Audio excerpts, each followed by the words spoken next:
नमस्कार, जनता समाचार देख रहे हैं आप और आपके साथ मैं हूं दिव्यानी व्यास। चलिए रुक करते हैं आज की खास खबरों पर। भाजपा के प्रदेश प्रवक्ता शादाब शम्स ने कहा कि कांग्रेस कोरोना काल में रेस्ट मोड में काम कर रही थी। अब जनता उन्हें रेस्ट मोड में ही रखेगी और पूरे 5 साल रेस्ट करने के लिए देगी। उन्होंने कहा कि कांग्रेस यूनिवर्सिटी खोलने के नाम पर तुष्टीकरण की राजनीति कर रही है। कहा यह कांग्रेस की राजनीति पैंतरेबाजी है। इस तरह की राजनीति को जनता बर्दाश्त करने वाली नहीं है। भाजपा कार्यालय में पत्रकारों से बातचीत में शादाब शम्स ने कहा कि कांग्रेस की सत्ता में उत्तराखंड के लोग विकास के लिए तरस रहे थे।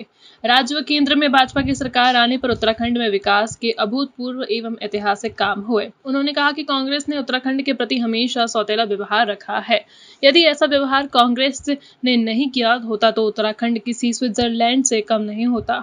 उन्होंने डॉक्टर धन सिंह रावत के श्रीनगर विधानसभा से किए गए कार्यों को गिनाते हुए कहा कि डॉक्टर रावत के प्रयासों से श्रीनगर की कई समस्याओं का समाधान हुआ। कहा देवभूमि के देवत्व और खूबसूरती को बचाने के लिए प्रत्येक व्यक्ति को एकजुट होकर भाजपा की सत्ता में लाना होगा। वहीं जब जनता समाचार से कांग्रेस प्रवक्ता गरिमा मेहरा दासोनी से बात की गई तो उनका रिएक्शन क्या है, सुनिए।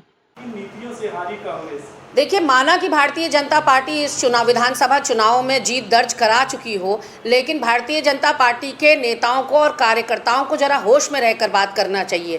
सत्ता के मद में मस्त होकर, अहंकार में चूर होकर इस तरह का वक्तव्य देने से बचना चाहिए। मैं शादाब शम्स जी से कहना चाहती हूँ कि ईमानदारी कांग्रेस को आपसे सीखने की ज़रूरत नहीं है और ये ईमानदारी ही है जो आज हमें हार का मुँह देखना पड़ रहा है।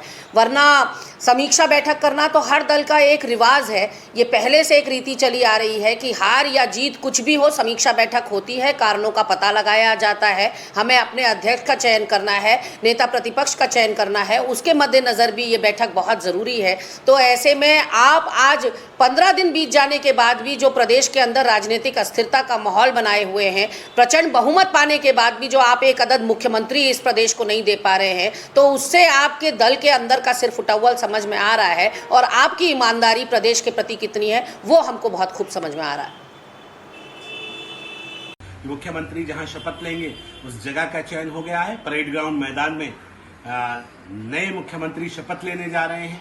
उसकी भव्य दिव्य तैयारियों के लिए आज प्रदेश कार्यालय में एक बहुत महत्वपूर्ण बैठक का आयोजन किया गया और हम ये मानते हैं कि हमारे जो केंद्रीय पर्यवेक्षक हैं आदरणीय राजनाथ सिंह जी और आदरणीय मीनाक्षी लेखी जी, वो परसों यहाँ संभावना उनकी लग रही है कि वो परसों 21 तारीख को देहरादून पहुंचेंगे, क्योंकि आज कुमाऊं में होली थी।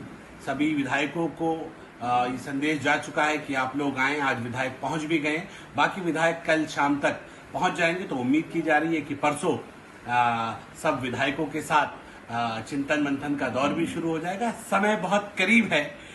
जो ये बादल हैं, जो बादलों के पीछे मुख्यमंत्री और कैबिनेट का चेहरा है, सब उसे देखना चाहते हैं। जैसे जैसे समय कटेगा एक एक चेहरा साफ होता नजर आ जाएगा और हमें लगता है कि एक बहुत शानदार चेहरा भारतीय जनता पार्टी उत्तराखंड को देने जा रही है, क्योंकि हमने वादा किया है डबल इंजन की सरकार पूरे 5 साल बहुत शानदार काम करेगी और जो जो वादे किए हैं एक एक वादे को पूरा किया जाएगा। उस दिशा में हम आगे बढ़